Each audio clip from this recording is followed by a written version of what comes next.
চোখের পানি, মনের আবেগ, যা আছে আপনার ভিতরে, কষ্ট, দুঃখ, যন্ত্রণা, সব আল্লাহকে ঢেলে দিবেন ইনশাআল্লাহ। নিজের আবেগ ধরে রাখবেন এখানে, আপনি আল্লাহর জন্য ঢেলে দিবেন। মানুষকে আবেগ দেখায় কি লাভ? মানুষ আপনার চোখের পানির মর্ম বুঝবে? মানুষ কি মানুষের চোখের পানির মর্ম বুঝে?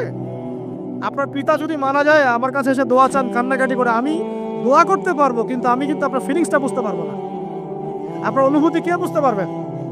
আল্লাহ পাক আপনার ঘাড়ের রগের চেয়েও কাছে আছে। সুবহানাল্লাহ, সুবহান। আল্লাহ পাক ঘাড়ের রগের চেয়ে কাছে আছে। গতকালকে বাংলাদেশের একজন বরেণ্য আলেমের সাথে একটা কনফারেন্সে ছিলাম। উনি বলছিলেন যে এক ব্যক্তি, এটা শোনেন, এক ব্যক্তি খুব তার শখ যে তিনি সাহাবীদের মতো নামাজ পড়া শিখবেন। কথা বুঝতে পারছেন? সাহাবীদের মতো নামাজ শিখবেন। তো একজন বরেণ্য আলেমের কাছে এসেছেন, এসে বলছেন যে আমাকে সাহাবীদের মতো নামাজ শিখিয়ে দেন। তখন সেই আলেম আরেকজন আলেমের সন্ধান দিয়েছেন যে তুমি তার কাছে যাও, তিনি শেখাবেন। তো সেই ব্যক্তি তো অবাক হয়েছেন, কারণ যাকে প্রশ্ন করেছিলেন তিনি অনেক বড় মুহাদ্দিস, আর যার কাছে পাঠানো হচ্ছে তিনি অত বড় মুহাদ্দিস নন, কিন্তু আবেদ, আমল করেন। তাকে গিয়ে বলছেন উনি আমাকে পাঠিয়েছেন সাহাবীওয়ালা নামাজ শিখিয়ে দেন। তখন তিনি বলছেন ঠিক আছে, সুন্দর করে ওযু করে আসো, সুন্দর করে ওযু করে আসো। ওযু করার সময় খালি খেয়াল রাখবা যে আমি ওযু করছি শুধু আল্লাহর সন্তুষ্টির জন্য। কি খেয়াল রাখবেন? ওযু করছি শুধু আল্লাহকে রাজি খুশি করার জন্য ওযু করছে, আর কোনো উদ্দেশ্য নাই আমার। ওযু করতে যাচ্ছে, তিনি আবার বলছেন দাঁড়াও, শুধু আল্লাহকে রাজি খুশি করার জন্য ওযু করো। আবার শুরু করছেন, আবার বলছেন শোনো, শুধু আল্লাহকে রাজি খুশি করার জন্য ওযু করো। এভাবে বলতেই আছেন। নামাজে দাঁড়িয়ে আছেন, দাঁড়ানোর আগে বলছেন শোনো, শুধু আল্লাহকে রাজি খুশি করার জন্য নামাজ পড়ো। বলতেই আছেন, বলতেই আছেন। এক পর্যায়ে সে ব্যক্তি নামাজ শুরু করলো, নামাজে মনোযোগ এদিক ওদিকে যায়, আর তার মাথায় এটা আসে, এই শুধু আল্লাহকে রাজি খুশি করার জন্য আমাকে নামাজ পড়তে হবে, শুধু আল্লাহকে রাজি খুশি করার জন্য নামাজ পড়তে হবে।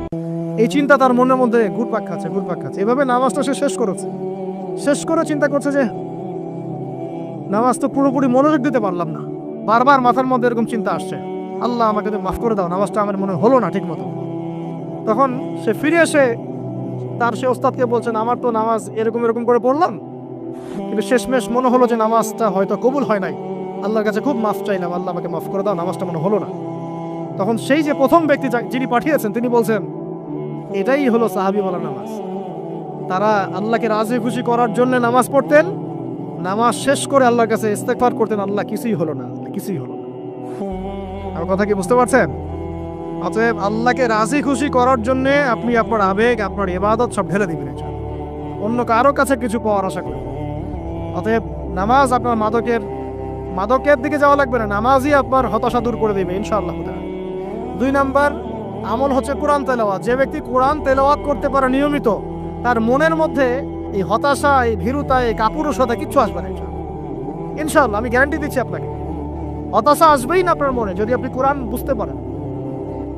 কোরআনের একটা আয়াত নিয়ে কোনো সময় দেখা যায় 2-3 ঘন্টা সময় পার হয়ে যাচ্ছে, আয়াতটা ছেড়ে সামনে যেতে পারছি না। কোরআনের ভিতরে ঢুকলে আপনি দুনিয়ায় ভুলে যাবেন কি হচ্ছে আশপাশে। আমি এমন অনেক আলেমকে দেখেছি যে একটা বই, পাতলা একটা বই, আরবি বই নিয়ে পড়া শুরু করেছেন, যে ফজরের পরে জোহরের ওয়াক্ত হয়ে যাচ্ছে, বইটাই শেষ করতে পারেননি। বুঝতে পারবেন? যখন আপনি ইলমের ভিতরে ঢুকে যাবেন, কোরআনের ভিতরে, হাদিসের ভিতরে, আপনার দুনিয়ার খেয়ালই নাই। একজন আলেম তিনি এক রাত্রে একটা বই লিখেছিলেন, চটি বই, এক রাত্রের মধ্যে। বলা হচ্ছে তার সম্পর্কে বলা হচ্ছে যে রাতের খাবার তাকে দেয়া হয়েছে যে আপনি এটা খেয়ে নেন, খাবারটা পাশেই আছে, খাবারটা খাবো, এটা লিখে খাবারটা খাবো, এরকম তার চিন্তা ছিল। ফজর হয়ে গেছে, বই লেখাও শেষ, খাবার এই অবস্থায় পড়ে আছে, ডুবে গেছেন ভিতরে, খাওয়ার মাথায় খেয়াল নাই। এরকম হয়। একজন মনীষী, বিখ্যাত মনীষী, রিয়াদুস সালেহীন কিতাবের রাইটার, সংকলক আল্লামা নববী রাহিমাহুল্লাহ, এরকম সারা রাত চলে গেছে, পাশে 2টা খেজুর, ওই 2টা খেজুর খাওয়ারই সময় পাবে। হাদিস নিয়ে গবেষণা করতে করতে করতে করতে রাত পার হয়ে গেছে। আমি বলতে চাচ্ছি যখন ইলমের ভিতরে, কোরআন হাদিসের ভিতরে ঢুকে যাবেন, আপনার দুনিয়ার খেয়াল আপনার চলে যাবে সব, এই টেনশন, হতাশা, এই সেই বাদ। তখনই আল্লাহ পাক আপনাকে তার পক্ষ থেকে রহমত দিবেন, বরকত দিবেন, আল্লাহ আপনার দুনিয়ার কাজগুলো করে দিবেন ইনশাআল্লাহ। তখন দেখবেন কেউ আপনার দুনিয়ার ওই কাজটা করে দিয়েছে, কেউ ওই কাজটা করে দিয়েছে, কেউ বাসায় খাবার পাঠিয়ে দিয়েছে, আল্লাহ পাকই এগুলো করাই দিবেন ইনশাআল্লাহ। তো প্রিয় ভাইরা, মাদকে যাবো না আল্লাহর কাছে আসবো? 2 নাম্বার কোরআন তেলাওয়াত, 3 নাম্বার আল্লাহর জিকির। 3 নম্বর কি ভাই? আল্লাহর জিকির। চলতে ফিরতে সব সময় মুখ চলতে থাকবে, মুখ না চললেও মনে মনে মন তাজা থাকবে, মনে মনে জিকির হতে থাকবে। মনে মনে জিকির করতে পারেন? মুখ নড়বে না, কিন্তু মনে মনে আপনার একটা জিকির হতে থাকবে। সুবহানাল্লাহ, আলহামদুলিল্লাহ, লা ইলাহা ইল্লাল্লাহ, আল্লাহু আকবার। পারা যাবে? পারে। মানুষের মন কখনো চুপ করে থাকে না, কিন্তু মানুষের মন অলওয়েজ কিছু না কিছু চিন্তা করতেই থাকে, করতে থাকে না, যতক্ষণ না ঘুমায় মানুষ। তো প্রিয় ভাইরা, বেশি বেশি জিকির করব। সুবহানাল্লাহ, আলহামদুলিল্লাহ, লা ইলাহা ইল্লাল্লাহ, আল্লাহু আকবার, লা হাওলা ওয়ালা কুওয়াতা ইল্লা বিল্লাহ, এগুলো চলতে থাকবে। আল্লাহ পাক তৌফিক দান করুন। আমরা আমাদের সমাজে যুবকদেরকে এরকম টিকটকে দেখছি, অনলাইনে আসক্ত দেখছি, জেনায় আসক্ত দেখছি, পর্নোগ্রাফিতে আসক্ত দেখছি। আমরা দেখছি আমাদের যুব সমাজকে মাদকে আসক্ত, কিশোর গ্যাংয়ে আসক্ত। এইগুলো কি আমাদের কাম্য ছিল ভাই? আমাদের কাম্য ছিল? এই অবস্থায় কি যুব সমাজ আল্লাহ পাকের দিনের পতাকা হাতে নিয়ে আল্লাহর জমিনে দিন কায়েম করতে পারবে কিনা? একটু আমাকে উত্তর দেন দেখি। এখন এই অবস্থায় পারবে? অতএব অবস্থার উন্নতি করতে হবে কিনা? উন্নতির জন্য রাজি আছে কিনা ইনশাআল্লাহ? আমরা চাই কি আল্লাহ পাকের দিনটা আল্লাহর জমিনে প্রতিষ্ঠা লাভ করুক, আল্লাহর দিন সবার ঘরে ঘরে পৌঁছে যাক। আল্লাহ পাকের দিনের যে সৌন্দর্য সবাই সেটাই, এই সৌরভটা সবাই পাক। আমরা চাই কিনা? সমাজে শান্তি প্রতিষ্ঠা হোক, আবার সেই রাসূলের মতো যুগ চলে আসুক, আমরা চাই কিনা? অতএব আমাদের সবাইকে যৌবনের এই প্রলোভনগুলো থেকে বেরিয়ে এসে আল্লাহ পাকের ইবাদতে আত্মনিয়োগ করতে হবে। আল্লাহ পাক আমাদের সবাইকে তৌফিক দান করুন, বলি আমিন। আমাদের সবাইকে আল্লাহ রাব্বুল আলামিন কোরআন এবং হাদিসের গভীর জ্ঞান অর্জন করার তৌফিক দান করুন, বেশি থেকে বেশি ইবাদত করার তৌফিক দান করুন। আল্লাহ পাক সবাইকে হারাম সমস্ত রিজিক থেকে বাঁচিয়ে রাখুন, জেনা, ব্যভিচার এবং নারীর ফিতনা, মাদক থেকে আল্লাহ বাঁচিয়ে রাখুন। আল্লাহ পাক আমাদের সবাইকে হালাল রিজিক, হালাল সম্পর্ক যথেষ্ট করে দিন। আল্লাহ পাক আমাদের সবাইকে যেন দিনের দাওয়াতের মেহনত করার তৌফিক দান করেন এবং আলেম ওলামার সাথে পরামর্শ করে দিন শেখার এবং বোঝার তৌফিক দান করেন। যুবতী দিনী বোনদের জন্য, এখানে বোনরা আছেন না? আছেন কিনা? দিনী বোনরা আছেন? একটা নসিহত দিনী বোনদের জন্য আমি একটা নসিহত করতে চাচ্ছি, একটা নসিহত। আমার একটা নসিহত একটু মন দিয়ে শুনুন প্রিয় দিনী বোন। রাসূলুল্লাহ সাল্লাল্লাহু আলাইহি ওয়াসাল্লাম আমাদের দিনী বোনদের জন্য জান্নাতে যাওয়ার একটা ফর্মুলা বলে দিয়েছেন। আমি কি বলবো সেটা? আচ্ছা, রাসূলুল্লাহ সাল্লাল্লাহু আলাইহি ওয়াসাল্লাম বলেছেন আমাদের দিনী বোনেরা, আমাদের মায়েরা, এই নারী জাতি মাত্র 4টা কাজ করলে জান্নাতের যে কোনো দরজার ইচ্ছা প্রবেশ করতে পারবে। খুশি হন নাই? কয়টা কাজ? মাত্র 4টা। 1, যদি আমাদের দিনী বোনেরা 5 ওয়াক্ত নামাজটা ওয়াক্ত মতো পড়ে, আল্লাহ পাক তৌফিক দান করুন, বলি আমিন। 2 নাম্বার, যদি তারা রমাদান মাসের রোজাটাকে ঠিক মতো আদায় করতে পারে। 1 নাম্বার 5 ওয়াক্ত নামাজ ঠিকঠাক আদায় করা, 2 নাম্বার রমজান মাসে সওম রাখা, 3 নাম্বার তাদের লজ্জাস্থানের হেফাজত করা, মানে শরঈ পর্দা মেনটেন করা, শরঈ পর্দা মেনটেন করা। এবং আমি বলে দেই, চেহারাটা আপনাদের পর্দার অন্তর্ভুক্ত। এটা নিয়ে অনেক বাকবিতণ্ডা হয় না সমাজে, চেহারা দেখানো যাবে কি যাবে না ইত্যাদি। চেহারা আপনার পর্দার অন্তর্ভুক্ত বিষয়, ফুল স্টপ। এর উপরে ফতোয়া অনেকভাবে দিচ্ছে, কিন্তু বরেণ্য উলামায়ে কেরামের কিতাবগুলো ঘাটাঘাটি করেন, তাদের ফতোয়া হচ্ছে চেহারা আপনার পর্দার অন্তর্ভুক্ত বিষয়, চেহারা ঢেকে রাখবেন। আল্লাহ পাক তৌফিক দান করুন। চোখ থাকবে খোলা, ঠিক আছে। 4 নাম্বার, স্বামীর আনুগত্য করতে হবে। স্বামীর আনুগত্য, এই যে আনুগত্য শব্দ শুনলেই মানুষের একটা মানে নেগেটিভ ধারণা তৈরি হতে পারে। স্বামীর আনুগত্য মানে কি আমি তার দাসত্ব করব? আনুগত্য মানে, প্রিয় দিনী বোন, আনুগত্য মানে দাসত্ব নয়। আনুগত্য মানে কোরআন সুন্নাহর যে বিধানগুলো আপনার স্বামী আপনাকে পালন করতে বলবে, আপনি সেগুলো করবেন, আপনি করতে বাধ্য। কিন্তু স্বামী যদি কোরআন সুন্নাহর বাইরে কিছু করতে বলে, সেটা মানতে আপনি বাধ্য নন। স্বামী যদি আপনাকে বলে যে সুদ খাও, এর সুদী এনজিওতে আসো, নাম লেখাও। স্বামী যদি আপনাকে বলে যে আসো বেপরদায় বাইরে যাই, সাজুগুজু করে বের হও, চলো ঘুরে আসে বেপরদায়। স্বামী যদি বলে দেবরকে একটু খাবারটা দিয়ে আসো, আমার অফিসের কলিগ আসছে, খাবার পরিবেশন করো, আসো ডাইনিংয়ে আসো, এই যে হারাম কাজ বেপরদার আদেশ করছে, সুদের আদেশ করছে, আপনি সেগুলো পালন করবেন না। কিন্তু হালাল বৈধ যে কোনো বিষয় আপনি স্বামীর আনুগত্য করবেন, এটা আপনার উপর ফরজ। এই 4টা কাজ যদি আপনি করতে পারেন, জান্নাতের যে কোনো দরজারই ইচ্ছা আপনি প্রবেশ করতে পারবেন ইনশাআল্লাহ তাআলা। আল্লাহ পাক আমাদের দিনী বোনদেরকে এই 4টা কাজ করার তৌফিক দান করুন। আমাদের সবাইকে আল্লাহ পাক জান্নাতের জন্য কবুল করুন, বলি আমিন। আরেকটা বিষয় বলতে চাচ্ছিলাম, সেটা হলো ওই যে প্রথমে বলেছি যে সূরা ইউসুফের সেই সমাধানটা বলবো কি না? আচ্ছা, সূরা ইউসুফটা ইনশাআল্লাহ আমি আরেকদিন পুরো সূরাটা সংক্ষিপ্ত করে আলোচনা করব ইনশাআল্লাহ, যদি একটা লেকচারে সম্ভব হবে বলে মনে হচ্ছে না আমার কাছে, 2টা বা 3টা লেকচারে নিয়ে আসবো ইনশাআল্লাহ। তবে আজকে একটা চিজ খালি বলছি, ইউসুফ আলাইহিস সালামের জীবনটা খুবই ট্র্যাজেডিপূর্ণ।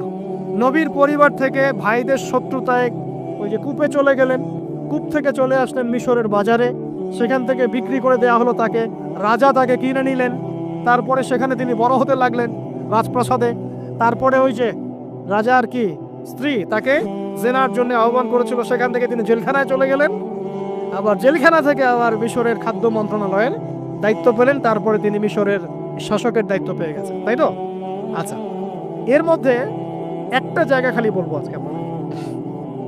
টপিকটা কি দিবা তোমরা? টপিকটা হচ্ছে চলমান বৈশ্বিক অর্থনৈতিক সংকটে ইউসুফ আলাইহিস সালামের সমাধান। মনে থাকবে? চলমান এই বৈশ্বিক অর্থনৈতিক সংকটে ইউসুফ আলাইহিস সালামের সমাধান কি ছিল? ইউসুফ আলাইহিস সালাম জেলখানায়, কোথায় বলেন তো? জেলখানায়। তখন দুজন ব্যক্তি তাকে বলছে, ইউসুফ আমরা দুজন দুটো স্বপ্ন দেখেছি, তুমি কি স্বপ্নের ব্যাখ্যা দিতে পারবে? আমরা তোমাকে সত্যবাদী বলে মনে করি। ইউসুফ আলাইহিস সালাম বলছেন, খাবার আসার আগেই তোমাদেরকে স্বপ্নের ব্যাখ্যা দিয়ে দেব। একজন বলছে, আমি দেখলাম আমার মাথায় রুটি রাখা আছে আর পাখি এসে রুটির থেকে খেয়ে ফেলছে। আমার কথা বুঝতে পারছেন কিনা ভাই? আচ্ছা, 2 নাম্বার দ্বিতীয় ব্যক্তি বলছে, আমি দেখলাম আমি শরাব পান করাচ্ছি আমার মনিবকে। কথা বুঝতে পারছেন? এখন ইউসুফ আলাইহিস সালাম বলছেন, তুমি যে শরাব পান করাচ্ছ মনিবকে, তোমাকে অতি সত্বর মুক্তি দেওয়া হবে ইনশাআল্লাহ। আর যার মাথার উপর থেকে রুটি খেয়ে নেওয়া হচ্ছে তাকে শুলদণ্ড দেওয়া হবে, মৃত্যুদণ্ড দেওয়া হবে। কি বললেন? একজনকে দেওয়া হবে মৃত্যুদণ্ড, একজন কি হবে? ছাড়া পাবে। আর যাকে মনে হলো যে ছাড়া পাবে, ইউসুফ আলাইহিস সালাম বললেন, তুমি যখন ছাড়া পাবে তোমার মনিবের কাছে, মালিকের কাছে আমার কথা বলো, আমার কথা আলোচনা করে। কিন্তু শয়তান তাকে ভুলিয়ে দিল, সে আর কথা বলতে পারল। আরো কয়েক বছর চলে গেল, ইউসুফ আলাইহিস সালাম তখনও জেলেই আছে। একদিন এই রাজা স্বপ্ন দেখলেন।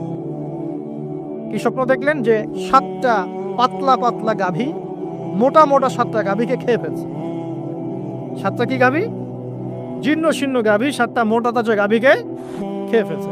আর দেখলেন 7টা সবুজ শীষ। শীষ বোঝেন কিনা? এই ধানের শীষ না, বা সবুজ শীষ। আর দেখছেন শীষ মরে গেলে যেমন দেখায় না একটা রং, এরকম শীষ।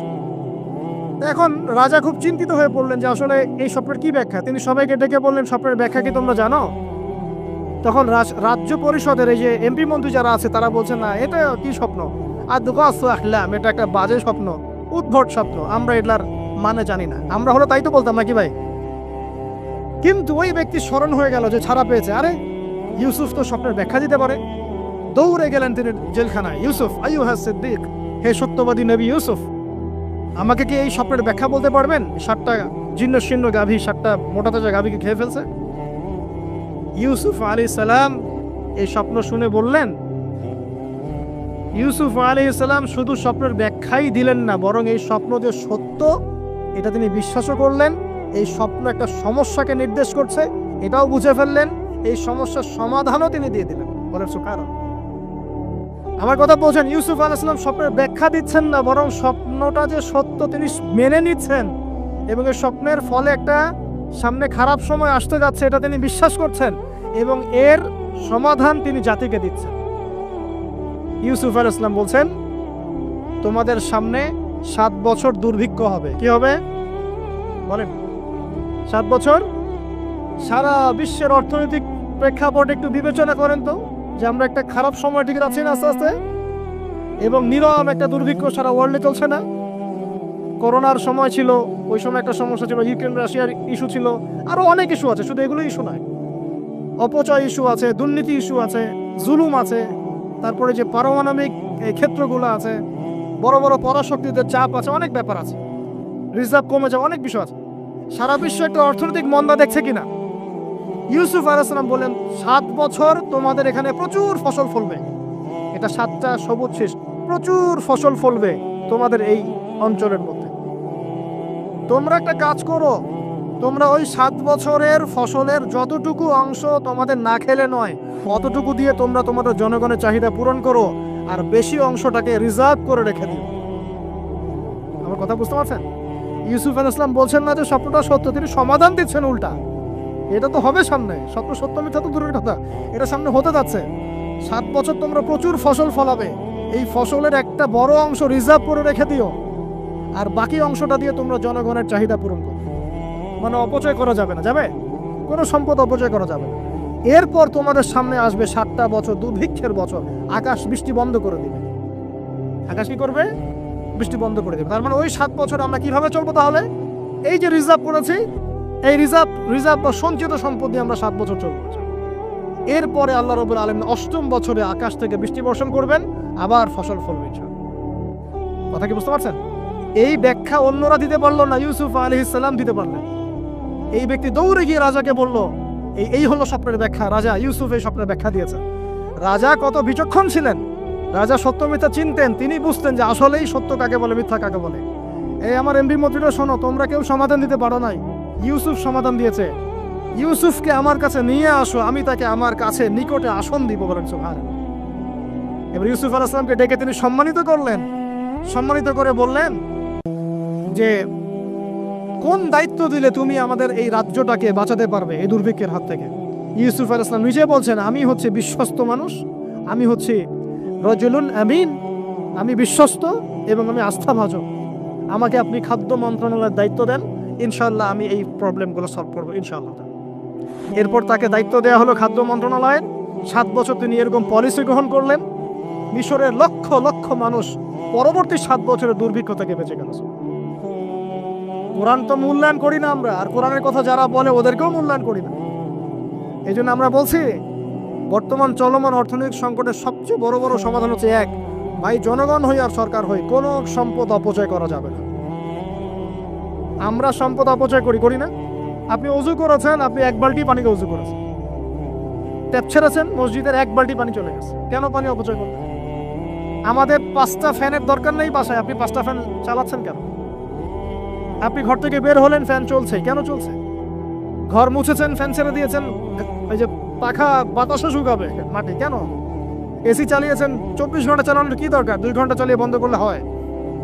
বিদ্যুতের ব্যাপার, গ্যাসের ব্যাপার, তেলের ব্যাপার, আমরা কি কম অপচয় করি মনে হচ্ছে আপনার কাছে? আমরা প্রচুর অপচয় করি। আর আমরা জনগণের সাধু না, আমরা বেশি অপচয় করি। আমরা অপচয় করি না ভাই, প্রমাণ আপনি নিজের বাসায় পাবেন। পানির অপচয়, আপনার তেলের অপচয়, আপনার গ্যাসের অপচয়, আপনার বিদ্যুতের অপচয়, এইগুলোর উপর কঠিন আইন করা দরকার। অপচয় করলে শাস্তি দিতে হবে, অপচয় করা যাবে না। অপচয় কমালে কি হবে? আমরা সম্পদ বেশি রিজার্ভ করতে পারবো। এই যুগে কি কি সম্পদ রিজার্ভ করলে আমরা সচ্ছল হতে পারবো, এই হেদায়েতগুলো আপনাকে ওই সোকল প্রোটেস্ট্যান্ট মৌলবীরা দিতে পারবে না ইনশাআল্লাহ তাআলা, কারণ তাদের কাছে ইকোনমিক্সের জ্ঞান নাই। এই যুগে যদি আমরা গ্যাস রিজার্ভ করতে পারতাম, তেল রিজার্ভ করতে পারতাম, গোল্ড রিজার্ভ করতে পারতাম, সিলভার রিজার্ভ করতে পারতাম, এবং যে কারেন্সি সারা ওয়ার্ল্ড ওয়াইড চলছে এখন, এগুলোকে রিজার্ভ করতে পারতাম, এবং জনগণের যতটুকুতে প্রয়োজন এতটুকু সাপ্লাই করে বাকিটা রিজার্ভ করে রাখতে পারতাম, আসন্ন সময়ে এটা দিয়ে আমরা বৈশ্বিক সংকট মোকাবেলা করতে পারতাম। আমার কথা রাগ করলেন? আমি কি কারো শত্রু, কোনো দলের লোক? আমি আপনাদের জাতির একজন, আপনার দিনই ভাই, আপনার শুভাকাঙ্ক্ষী, এবং আপনি আর আমি, আমরা ভাইয়ের মতো। কিসের মতো? নিজের ভাইয়ের মতো। আপনার গায়ে আঘাত থাকলে আমি কষ্ট পাবো, আপনাকে কেউ গালি দিলে আমি কষ্ট পাবো। আমাদের জনগণের ক্ষতি হলে আমাদের বুক কাঁদবে না? জনগণের ক্ষতি হলে, দুঃখ দুর্দশা হলে আমাদের বুক কাঁদা উচিত, উচিত কি না?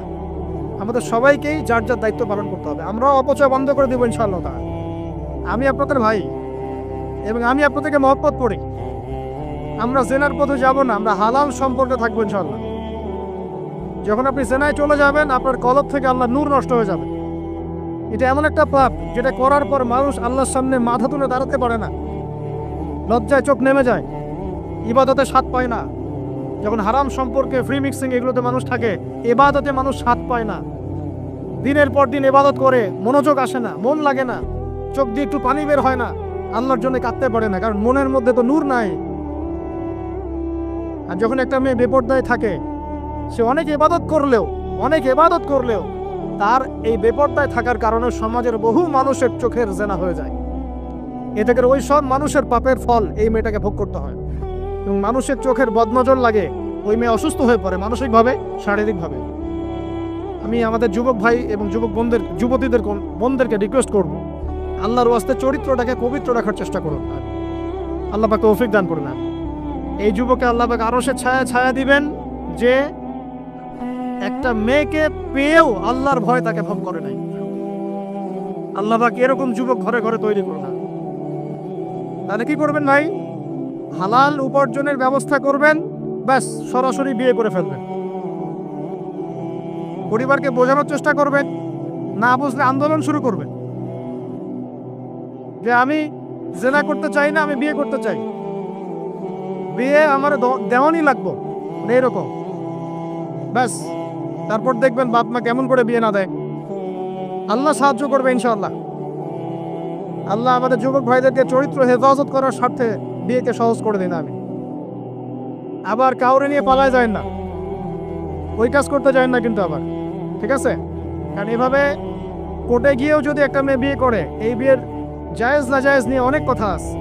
অতএব এইসব ঝুঁকির মধ্যে যাবেন না, বাসায় বোঝানোর চেষ্টা করবেন। আর এক শ্রেণীর ব্যক্তি আছে যাদেরকে আল্লাহ পাক আরশের ছায়া দিবেন। তারা কারা? যারা গোপনে আল্লাহকে স্মরণ করে কাঁদতে পারে, বলি সুবহানাল্লাহ। এখন এই দুটো হাদিসের মধ্যে যুবকদের অবস্থান কি পেয়েছেন? আচ্ছা, আরেকটা শোনাই এবার। নবী সাল্লাল্লাহু আলাইহি ওয়াসাল্লাম বলেছেন, 5টা জিনিস আসার আগেই 5টা বিষয়কে মূল্যায়ন করো।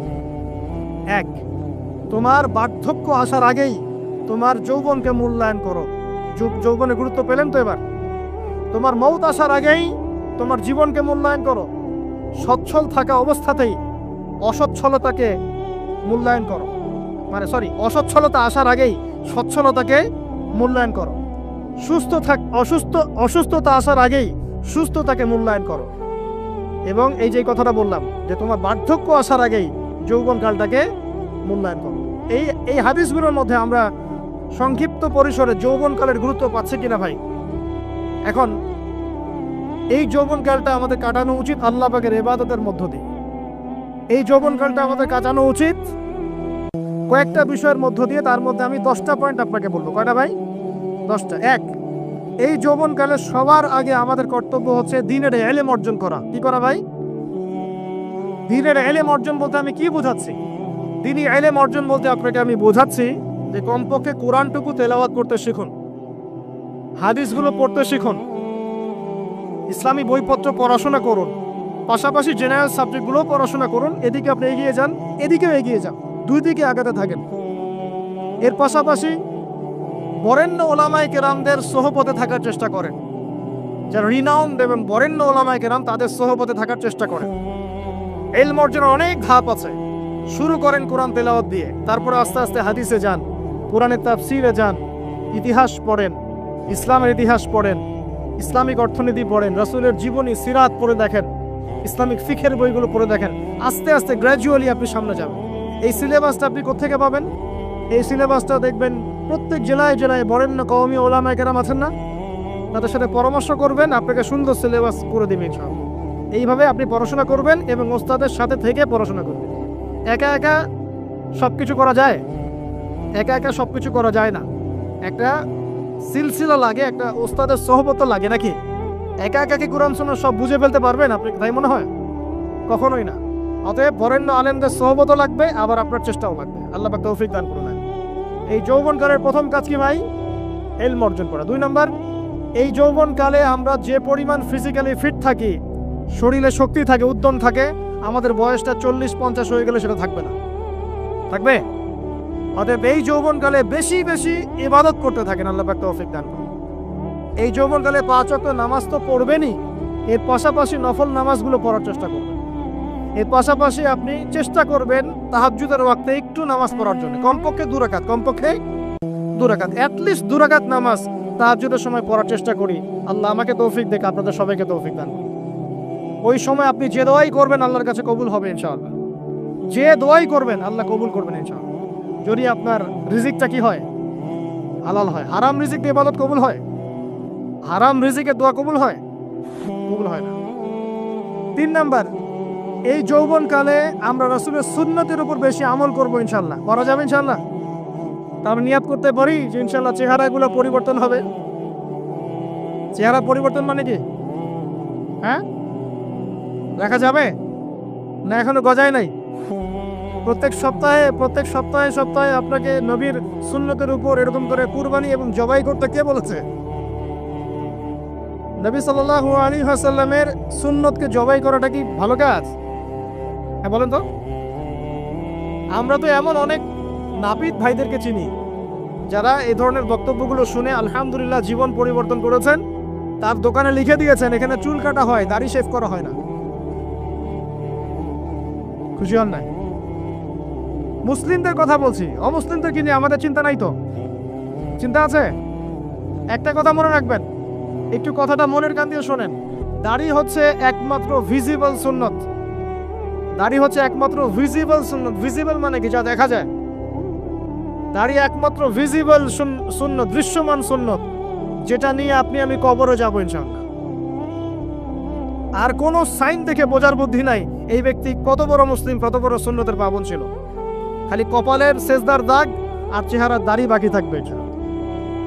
কথা বুঝতে পারছেন ভাই? নিয়াত করা যায় একটু দাড়ি ছেড়ে দিব, নাকি দাড়ি রাখলে চাকরি পাবেন না? দাড়ি রাখলে মেয়ে দিবে না নাকি? তো যে মেয়ে দাড়ি রাখলে বিয়ে করতে চায় না তাকে বিয়ে করারও দরকার নাই। আর দাড়ি রাখলে যে চাকরি আপনাকে ছাড়তে হয় ওই চাকরিও করার দরকার নেই। চাকরির মধ্যে সব রিজিক আপনার মনে হয়? রিজিকের সবচেয়ে বড় অংশ আছে কিসের মধ্যে? বিজনেসের মধ্যে। যারা বিজনেস করে তাদের আন্ডারেই লক্ষ লক্ষ মানুষ চাকরি করে। বাংলাদেশে যে ইকোনমিক সিস্টেম, এই ইকোনমিক সিস্টেমের মূলে কারা জানেন? ব্যবসায়ীরা। কারা? বড় বড় ব্যবসায়ীরা। এমন অনেক ব্যবসায়ী আছেন যাদের একজনের জাকাতের টাকা দিয়ে একটা গ্রামের মানুষকে খাওয়ানো যায়। বিশ্বাস করছেন না? ইকোনমিক তো আমার সাবজেক্ট, আমরা পড়েছি এগুলা, পড়াশোনা করেন দেখেন। বিজনেস, এরপরে আছে ক্রিয়েটিভ কোনো প্রজেক্ট, এমন কোনো প্রজেক্ট যেটা এখন পর্যন্ত কেউ লঞ্চ করে নাই। এখন অনলাইনে অনেকে আয় করেন না, আজকে থেকে 20 বছর আগে মানুষ এটা করেছিল। এখন অনেক মানুষ বাহির থেকে পড়াশোনা করে দেশে এসে এই যে ডেইরি প্রজেক্ট করছে, পোলট্রি করছে, নতুন নতুন অনেক প্রজেক্ট করছে না? কৃষিভিত্তিক অনেক কাজ করছে। তারা কি সচ্ছল না? আমি একজন ভাইয়ের কথা জানি যিনি আলহামদুলিল্লাহ আল্লাহর এই অধম বান্দার ওয়াজ শুনে সুদের চাকরি ছেড়ে দিয়েছিলেন। চাকরি ছেড়ে দিয়ে তিনি চায়ের বিজনেস শুরু করেন, চায়ের বিজনেস। তো ইদানিং জানলাম তিনি এখন মানুষকে টাকা ধার দেন। মাশাআল্লাহ, তিনি এখন মানুষকে টাকা ধার দেন চায়ের ব্যবসা করেই। আর আমাকে তো এখনো মানুষের কাছে হাত পাততে হচ্ছে। কথা বুঝতে পারেন নাই? আল্লাহ পাক তাকে সুদ ছেড়ে দেওয়ার জন্য সচ্ছল করে দিয়েছেন। এই ওসিলা দিয়েই তিনি সচ্ছল হয়েছেন আলহামদুলিল্লাহ। রিজিক কার হাতে? এটা বিশ্বাস করেন, রিজিক আল্লাহর হাতেই। আল্লাহ পাক চাইলে আপনাকে বেহিসাব রিজিক দিবেন ইনশাআল্লাহ। অতএব সুন্নতকে বিসর্জন দিয়ে নয়, সুন্নতে থাকেন, আল্লাহ পথ খুলে দিবেন ইনশাআল্লাহ। আল্লাহ পাক তৌফিক দান করুন। যুবক ভাইদেরকে বলছিলাম, তাহলে প্রথম কাজ আমাদের ইলম অর্জন করা। তারপরে কি ভাই?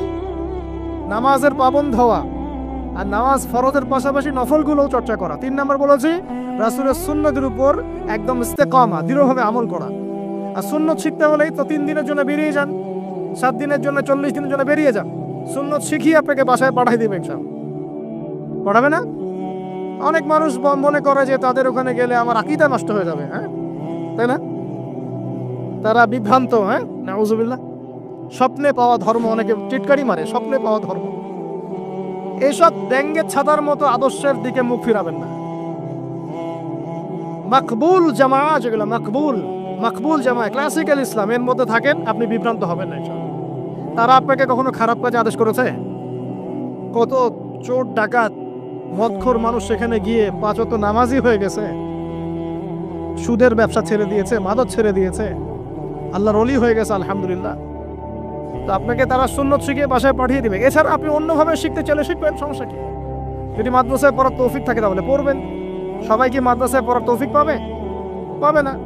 নিঃসন্দেহে কিছু মানুষ তৌফিক পাবে, কিছু মানুষ হয়তো পাবে না। যারা পাবে না তারা দিন শিখবে কিভাবে? এভাবেই তো শিখবে। সুন্নতের উপর আমল করতে হবে, এটা সবচেয়ে বড় কথা। আল্লাহ পাক আমাদের সবাইকে সুন্নাহর উপর আমল করে তৌফিক দান করে দেন। 4 নম্বর ভাই, যৌবনকালে আমরা আমাদের সময়গুলোকে মূল্যায়ন করবো ইনশাআল্লাহ। কথা বুঝতে পারছি ভাই? সময় মূল্যায়ন কেমন?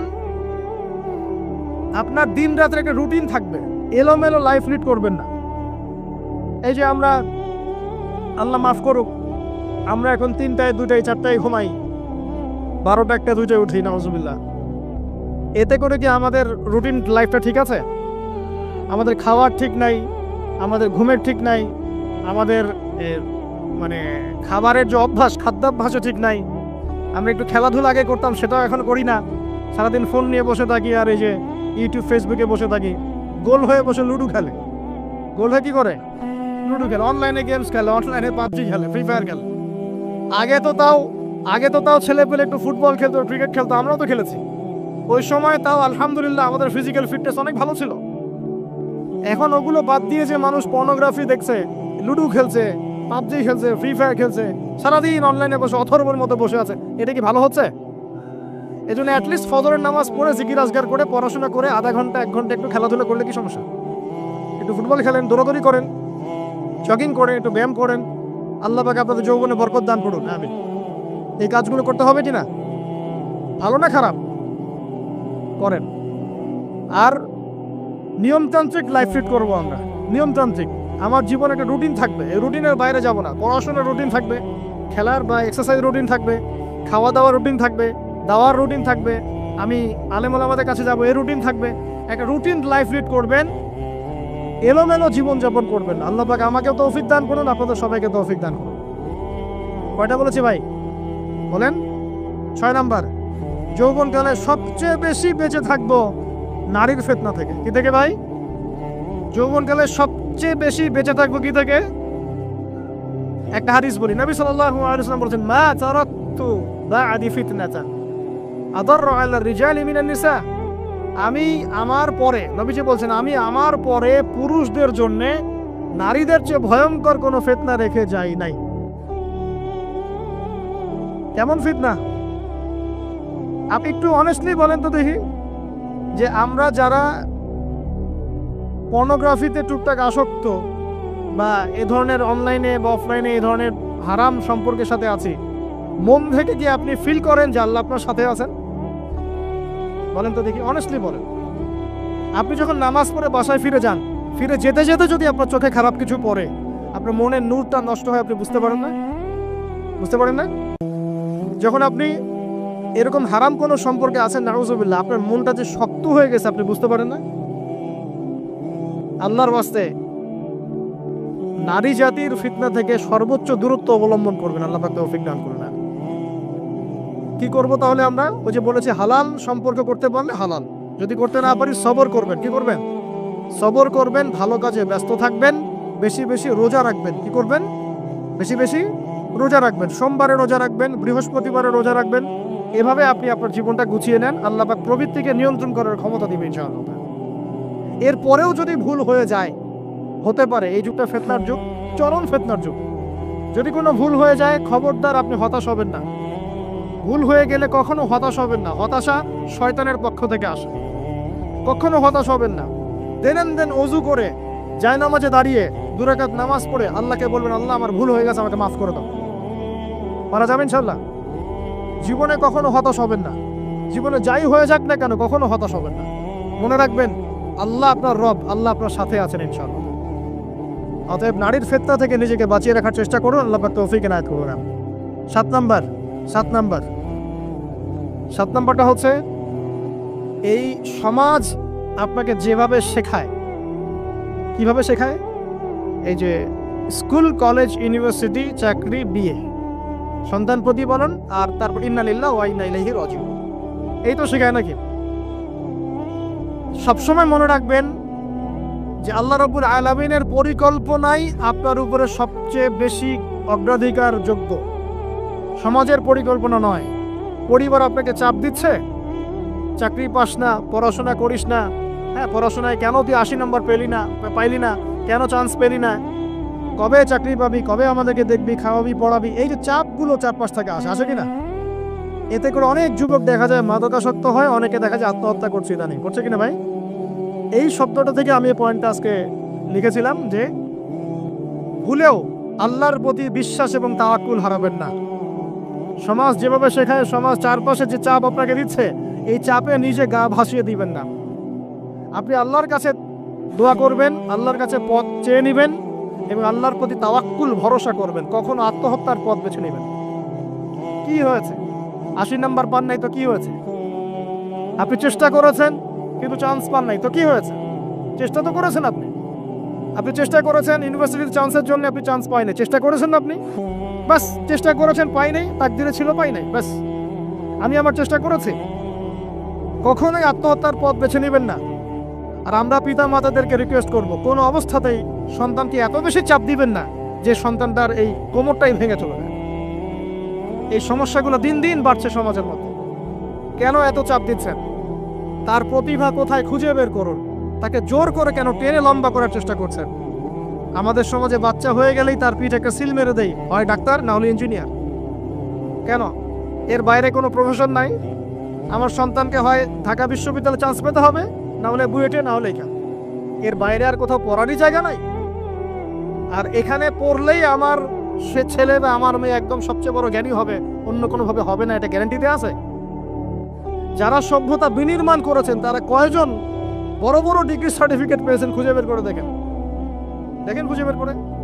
আমরা ফিলোসফির মধ্যে যে ফিলোসফারদের হিস্ট্রি পড়েছিলাম, তাদের মধ্যে বেশিরভাগই দেখা যায় স্কুলেও যায় না, কলেজেও যায়। আছে না এমন? আছে। আমি বলছি না আপনারা যাবেন না, আমি বলছি জ্ঞানের মানদণ্ড এটাই নয় যে আমার সার্টিফিকেট অর্জিত হয়েছে। সার্টিফিকেটটাই জ্ঞানের মানদণ্ড নয় তো। হ্যাঁ, প্রতিযোগিতার একটা জগৎ আছে, আমাকে সে জগৎ উতরাতে হবে। আপনি চেষ্টা করবেন, যদি না হয় তাকদীরে ছিল, হয় নাই, বাস হয় নাই। আমাকে আল্লাহ পাঠিয়েছেন তার ইবাদত করার জন্য, এখানে আত্মহত্যা করার জন্য আল্লাহ আমাকে পাঠান নাই। আমার জীবন যদি দিতেই হয় তাহলে আল্লাহর জন্য দিব ইনশাআল্লাহ। ঠিক আছে কথা? ব্যাস, দুনিয়ার জন্য না। আল্লাহ পাক বোঝার তৌফিক দান করুন। 8 নম্বরটা ইম্পর্টেন্ট এবং এটা আপনাদের জন্য মজাদার। সেটা হলো 8 নম্বরটা বেশি ইম্পর্টেন্ট। এটা হচ্ছে দিনের পথে চলার ক্ষেত্রে আপনি অনেক রকম মতবাদ পাবেন সামনে। কেউ বলবে আমারটা সঠিক, কেউ বলবে না ওরটা নয়, আমারটা সঠিক, কেউ বলবে না আমার দলটা সঠিক, কেউ বলবে না ওর সংগঠন সঠিক। এগুলো আপনার কান ভারী করে ফেলবে একদম। তখন মনে হবে যে আগেই ভালো ছিলাম রে ভাই, নামাজ পড়তাম না। এখন নামাজ পড়া শুরু করে দেখলাম যে আরে হাতটা বাঁধবো কোথায়, এটাই তো ফিক্স করতে পারতেছি না। কারণ আমার কিছু তো অভিজ্ঞতা আছে ভাই, নাকি ভাই? ওর আলোকে একটা কথা বল, সেটা হলো সমাজে কিছু ইখতিলাফি মাসআলা আছে, এই মাসআলাগুলো কানেও ঢুকাবেন না। আপনি ইবাদতের মধ্য দিয়ে আল্লাহকে পাওয়ার চেষ্টা করবেন। এবং চিরায়ত একটা ইসলাম আমরা ফলো করছি না? এই ইসলামের মধ্যে এমন কিছু নাই যেটা আপনাকে জাহান্নামে নিয়ে যাবে, এমন কিছু নাই। হ্যাঁ, প্রত্যেকটা ঘরানার মধ্যে কিছু বিভ্রান্ত মানুষ থাকতে পারে। এমন কিছু মানুষ এমন আমল করছে যে আমলটা হয়তো কোরআন এবং হাদিসে নাই। এটা তার সমস্যা, কোরআন সুন্নাহর সমস্যা নয়। কথা বুঝতে পারছেন? এটা তার সমস্যা, সেই বেদাতটা করছে, সেই শিরকটা করছে। তার মানে এই নয় যে কোরআন হাদিস আমাকে শিরক শিখিয়েছে, বেদাত শিখিয়েছে। কোরআন এবং হাদিসে যেটা আছে এটা সুন্দর এবং এটা চিরায়ত একটা ক্লাসিক্যাল ইসলাম আমাদের কন্টিনেন্টে আছে, বাংলাদেশেও আছে। এখানে থাকলে আপনি বিভ্রান্ত হবেন না ইনশাআল্লাহ তাআলা। বরেণ্য ওলামায়ে কেরামদের কাছে গিয়ে অন্তত একজন হকপন্থী আলেমের সাথে পরামর্শ করে আপনি আমল করার চেষ্টা করবেন। আর যে বিষয়গুলো নিয়ে ইখতিলাফ আছে এইগুলো নিয়ে সমাজে মতপার্থক্য সৃষ্টি করে সমাজটাকে বিভক্ত করতে যায় না। আল্লাহর ওয়াস্তে মসজিদ ভাগ করতে যায় না, সমাজকে ভাগ করতে যায় না। জাতিগত ঐক্যটা রক্ষা করেন, আল্লাহ পাক বোঝার তৌফিক দান করুন। আর যদি মানুষের মধ্যে খারাপ কিছু দেখি, ওই খারাপ কিছু বিষয়টা আমি এড়িয়ে যাবো ইনশাআল্লাহ। এখন কোনটা ভালো কোনটা খারাপ আমি বুঝবো কিভাবে? আমি 10 জন আলেমের সাথে পরামর্শ করবো, ব্যাস।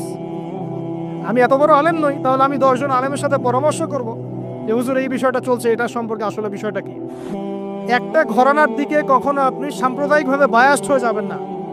আপনি আপনার চিন্তাটাকে লিবারেল রাখবেন, হকটা যেখানে পাবো সেটা নিব ইনশাআল্লাহ। এমন নয় যে উনি বলেছেন বলেই হক, আর কারোটা নিব না, ওনারটাই নিব, এভাবে চিন্তা করবেন না। হক যেখানে আছে সেখানে যাবেন আপনি ইনশাআল্লাহ। আল্লাহ পাক আমাদেরকে বোঝার তৌফিক দান। আর যে ইখতিলাফগুলো আছে এগুলো নিয়ে সমাজকে বিভক্ত করতে যায় না, মতানৈক্য নিয়েই ঐক্য হবে ইনশাআল্লাহ তাআলা। আল্লাহ পাক আমাদেরকে কথাটা বোঝার তৌফিক দান। আর শেষের দুটো হলো যৌবনকালে আমরা আমাদের পরবর্তী জীবনের প্রস্তুতি গ্রহণ করবো ইনশাআল্লাহ। কারণ বার্ধক্যের জীবনে আপনি কিন্তু এই কাজগুলো এখন করতে পারছেন, সেগুলো পরে পারবেন না। অতএব এই সময়ই আপনি আপনার রিজিকের একটা অংশ সঞ্চয় করার চেষ্টা করুন। একটু সাস্টেইনেবল অ্যাসেট করার চেষ্টা করুন, যাতে পরবর্তী বয়সে গিয়ে আপনাকে দিনের দিকে কাজ করার জন্য দুনিয়ার ফিতনায় পড়তে না হয়। আল্লাহ পাক আপনাদেরকে হালাল রিজিকের ব্যবস্থা করে দিন, আমি দোয়া করি, আল্লাহুম্মা আমিন। আর সবশেষ যেটা বলতে চাচ্ছিলাম, দেখুন যৌবনকালে আমরা যা করতে পারবো অন্য সময় পারি না, তাই এই যৌবনেই ইলম অর্জন করে আল্লাহ পাকের দিনের এই দাওয়াতের মেহনত আমরা শহরে শহরে, গ্রামে গঞ্জে, জেলায় উপজেলায়, প্রত্যন্ত অঞ্চলে সমস্ত জায়গায় পৌঁছে দেবো ইনশাআল্লাহ। যৌবনকালে আমরা বেশি বেশি দাওয়াতি কাজ করার চেষ্টা করবো, আল্লাহ পাক তৌফিক দান করুন। যতটুকু জানেন, আপনি এতটুকু জানেন না যে নামাজ পড়তে হয় 5 ওয়াক্ত, তাহলে নিজে পড়েন, মানুষকে নামাজের দাওয়াত দেন। আপনি এতটুকু জানেন না যে ভাই সুদ খাওয়া হারাম, জানেন কি না ভাই? ব্যাস আপনি মানুষকে বলেন যে ভাই হালাল খাই, সুদ না খাই। আপনি এতটুকু জানেন না যে জেনা করা হারাম, বাস আপনি আপনার বন্ধুকে দাওয়াত দেন, ভাই জেনার দিকে যাস না এবং হারাম অ্যাফেয়ার্সে যাস না। যতটুকু জানেন অতটুকু মানুষের কাছে পৌঁছে দেন, আল্লাহ পাক তৌফিক দান করুন। যুবক ভাইদেরকে আমি এই 10টা নসিহত করলাম আজকে, এই নসিহতগুলো একটু মেনে চলেন, যৌবনটা সুন্দর হবে ইনশাআল্লাহ।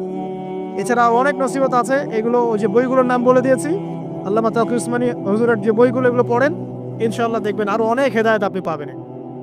মোটা দাগে কথা হচ্ছে ইলম অর্জন করতে হবে। রাজি আছে কিনা ভাই? রাজি আছে কিনা বলেন?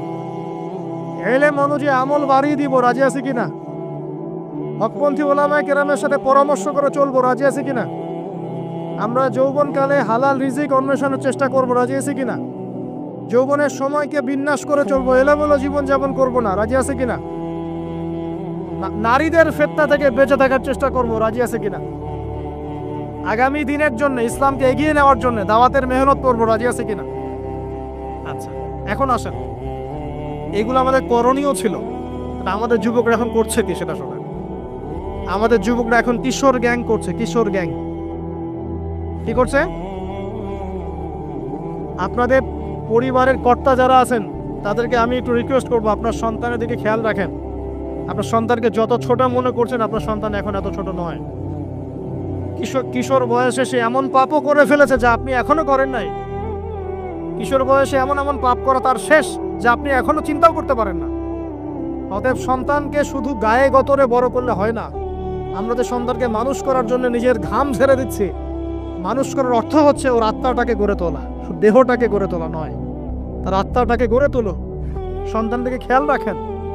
ঢাকা শহরে কিশোর গ্যাংয়ের দৌরত্বে টেকা যাচ্ছে না, রাস্তাঘাটে ছিনতাই করছে, মাদক সেবন করছে, মানুষের সম্পদ মোবাইল দুপ করে কেড়ে নিয়ে দৌড় দিচ্ছে, এক গ্যাং আরেক গ্যাংয়ের সাথে মারামারি করছে। এগুলো শিখছে কোত্থেকে? এগুলো শিখছে আপনার ওই যে অপসংস্কৃতি দেখে দেখে। পশ্চিম থেকে, আমাদের পার্শ্ববর্তী থেকে অনেক অপসংস্কৃতি ঢুকছে ভিতরে, ওটা দেখে দেখে দেখে দেখে শিখছে কি করতে হয় না।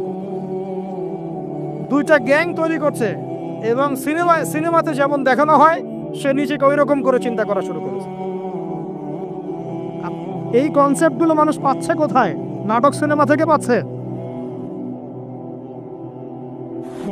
একটা দল ক্রিয়েট করেছে, সে সেই দলের নেতা হয়েছে, আরেক দল তাকে মারতে আসছে, সে আবার তাকে মারতে যাচ্ছে। এই যে জিনিসগুলো, এগুলো নাটক সিনেমায় দেখানো হচ্ছে না এখন? যুবকরা শিখছে কোত্থেকে এগুলা? বাংলাদেশের মেয়েদেরকে একসময় শেখানো হয়েছে তুমি সুন্দর না, তুমি কি না, তাদের মনে ঢোকান তুমি সুন্দর না, আরো সুন্দর হতে চাও, আরো সুন্দর হতে চাও, এই ক্রিম মাখো সুন্দর হয়ে যাও। এই একটা কনসেপ্ট ঢুকিয়ে দিছে মাথায়, তুমি সুন্দর না, তোমাকে আরো সুন্দর হতে হবে। আল্লাহ তোমাকে যে সৌন্দর্য দিয়েছেন এটা যথেষ্ট না, অন্যরা আরো অনেক বেশি সুন্দর, তুমি সুন্দর না, এই ক্রিম মাখো সুন্দর হবে। এই করতে করতে করতে ক্রিমের ব্যবসা শুরু হলো। বাণিজ্য, সবকিছুর পিছনে কি থাকে? বাণিজ্য, আর কিছু না। তারপর শুরু হলো যে পার্লার, অমুক ক্রিম তমুক ক্রিম, অমুক সোনো, এই সেই, বাস মেয়েরা পাগল হয়ে গেল। বাস নতুন নতুন আমরা আমাদের সংস্কৃতি ধারণ করে যে কাপড় চোপড়গুলো পরি, কিছু মানুষ শেখালো এর চেয়ে এই ফ্যাশনটা ভালো, এটা পরো। বাস ঈদে ঈদে নতুন নতুন ফ্যাশন আসা শুরু করলো। আরে পাঞ্জাবি পায়জামা পরো তো আমাদের বাপদাদাদেরই সুন্নত, বাঙালিদেরই সুন্নত। সব বাদ দিয়ে এখন আমরা কি শুরু করেছি দেখেন তো? এগুলো কিন্তু মিডিয়া দিয়ে আপনাদেরকে ঢোকানো হয়, মিডিয়া থ্রু দিয়ে। আমরা দেখছি এখন যুবকরা, বহু যুবক মাদকাসক্ত হয়ে যাচ্ছেন, হচ্ছেন কিনা? কিসের এত হতাশা ভাই? কি হয়েছে? আপনার গার্লফ্রেন্ড আপনাকে ছেড়ে চলে গেছে? তা গেছে না হয়তো, কি হয়েছে? না কি হয়েছে? গার্লফ্রেন্ড ছেড়ে চলে গেছে তো কি হয়েছে? আল্লাহ পাকের জমি নাকি মেয়ের অভাব নাকি?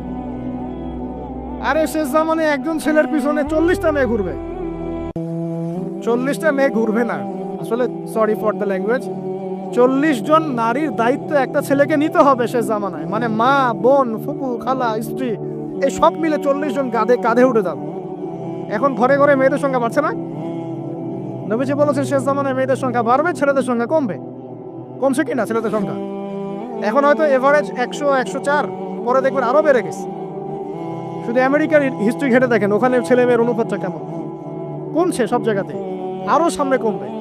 তো একজন গার্লফ্রেন্ড আপনাকে ছেলে চলে গেছে, বাস জীবনটা উৎসর্গ করে দিতে হবে তার জন্য? এখন কি ফেন্সিডিল, গাঁজা, ইয়াবা এগুলো সেবন করতে হবে? আপনাকে কে সৃষ্টি করেছেন ভাই? কি উদ্দেশ্যে? প্রথমে কি আয়াতটা বলেছে, কি উদ্দেশ্যে? আমাকে আল্লাহ পাঠিয়েছেন দুনিয়াতে নামাজ পড়তে, রোজা রাখতে, দিনের প্রচার করতে, দিনের জ্ঞান অর্জন করতে, এই তো। তা আমি একজন মেয়ের জন্য জীবন নষ্ট করে দিব কেন? আমি তাহলে আল্লাহর কাছে কি মুখ দেখাবো আর নবীর কাছে কি মুখ দেখাবো? ওখানে গিয়ে বলবো আল্লাহ আমি আমার অমুক প্রেমিকার জন্য আশায় হয়ে একদম জীবন দিয়ে দিয়েছি, আত্মহত্যা করেছে? গেছে ভাই, যাইতে দেন। যে ব্যক্তি আপনার অবস্থানকে মূল্যায়ন করে নাই, সে আপনার যোগ্য ছিল না। এখন আপনি কি করবেন? নিজের অবস্থান উন্নত করেন, আপনার পিছনে লাইন ধরে ঘুরবে ইনশাআল্লাহ। এটাই বাস্তবতা। দুনিয়া খুব খারাপ জিনিস।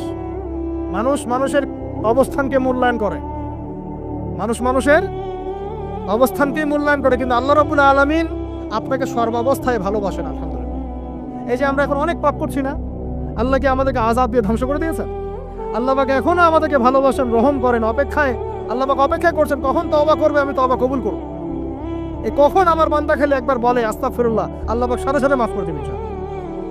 সেই আল্লাহকে ভুলে আপনি কার পিছনে ছুটছেন? আমরা কিন্তু নিয়াত করতে পারি ভাই যে আমরা যারা ওয়াজ শুনলাম জীবনে কোনোদিন সিগারেটে হাত দিব না ইনশাআল্লাহ। রাজি আছি ভাই? অন্য বড় বড় জিনিস তো বহু দূরের কথা। আচ্ছা, অনেকে রাজি হয় নাই কেন? আপনারা কি অলরেডি আসক্ত? আমি অনেক ভাইকে দেখেছি মাশাআল্লাহ ইফতার খুলেই একদম বেনসন টানা শুরু করে। হ্যাঁ, এটা যে হারাম আপনাদের কেউ ওয়াজ করে শোনায় নাই? এটাকে কি মনে করেন আপনারা, হারাম না হালাল? কেউ বলেছে মাকরু, নাকি মাকরু ফতোয়া দিয়েছে? মাকরু শব্দের অর্থ জানেন আপনি? মাকরু শব্দের অর্থ কি একটু শোনেন। সূরা বনী ইসরাইল খুলবেন। কোন সূরা? সূরা বনী ইসরাইল। আল্লাহ পাক বলছেন আমি বনু ইসরাইলকে এই কাজগুলো করতে নিষেধ করেছিলাম। কোন কোন কাজ? জেনা করো না, জেনার ধার কাছে যেও না, এতিমের মাল আত্মসাৎ করো না, শিরিক করো না ইত্যাদি। যারা আলেম আছেন তারা আমার কথা বুঝবেন। এই কাজগুলোর পরে আল্লাহ পাক বলছেন যে এই প্রত্যেকটা কাজ আল্লাহর কাছে মাকরুহ, অপছন্দের। কিসের? অপছন্দ। আর এটাকে আপনি সহজ মনে করছেন? নিয়াত করি আল্লাহ পাকের সন্তুষ্টির জন্য আমরা কোনোদিনও মাদকের সাথে সম্পৃক্ত হব না ইনশাআল্লাহ।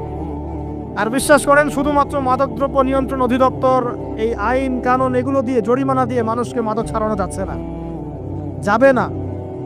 কেন যাবে না এটা আপনারা খুব ভালো করেই জানেন, আমি বলতে চাচ্ছি না। অনেক সময় মাদক বিরোধী কনসার্ট করে মানুষ, মাদক বিরোধী কনসার্টে ওঠার আগে এক বোতল ডাইল খেয়ে আসে আগে। এগুলো কি বাস্তব কথা বলছি না অবাস্তব কথা বলছি? আমাদের যুবক ভাইরা কোশ্চিন কালেও মাদকের ধার কাছে যাবেন না ইনশাআল্লাহ। একটা হাদিস খালি মনে রাখেন, একটা, এই হাদিসটা মনে রাখেন। নবী সাল্লাল্লাহু আলাইহি ওয়াসাল্লাম বলেছেন কেউ যদি মাদকদ্রব্য সেবন করে তার 40 দিনের নামাজ কবুল হবে না। সিগারেট একটা খেয়েছি, 40 দিন নামাজ নাই। এরপর যদি সে তওবা করে আল্লাহ মাফ করে দিবে। আবার যদি মাদক খায় আবার 40 দিন কবুল হবে না। যদি আবার তওবা করে আল্লাহ মাফ করে দিবে। আবারও যদি খায় আবারও 40 দিন কবুল হবে না। আবারও তওবা করলে আল্লাহ আবার মাফ করে দিবেন। চতুর্থবার সে যদি মাদক খায়, আল্লাহ রাসূল সাল্লাল্লাহু আলাইহি ওয়াসাল্লাম বলছেন আল্লাহ পাক কিয়ামতের মাঠে তাকে তিনাতুল খাবাল পান করাবেন। কি পান করাবেন? তিনাতুল খাবাল। সাহাবীরা বললেন ইয়া রাসূলুল্লাহ এটা কি? তিনাতুল খাবাল কি? নবী সাল্লাল্লাহু আলাইহি ওয়াসাল্লাম বলছেন এটা হচ্ছে জাহান্নামীদেরকে আযাব দেওয়ার পর তাদের রক্ত মাংসের যে পুঁজ বের হবে, এই যে ড্রিঙ্কস, জাহান্নামের হার্ড ড্রিঙ্কস, এই ড্রিঙ্কসের নাম হলো তিনাতুল খাবাল। আল্লাহ পাক আমাদের সবাইকে মাদক থেকে বাঁচিয়ে রাখুন। হতাশা মাদক দিয়ে দূর হয় না। হতাশা দূর হবে, বলে দিব, 3টা জিনিস, মাত্র 3টা। কয়টা ভাই? 1, 5 ওয়াক্ত নামাজ। এক কি? নামাজে আপনি অজু করে সিজদা দেন, ইনশাআল্লাহ আপনার মনে প্রশান্তি না আসলে আমাকে এসে বলেন যে আসে নাই।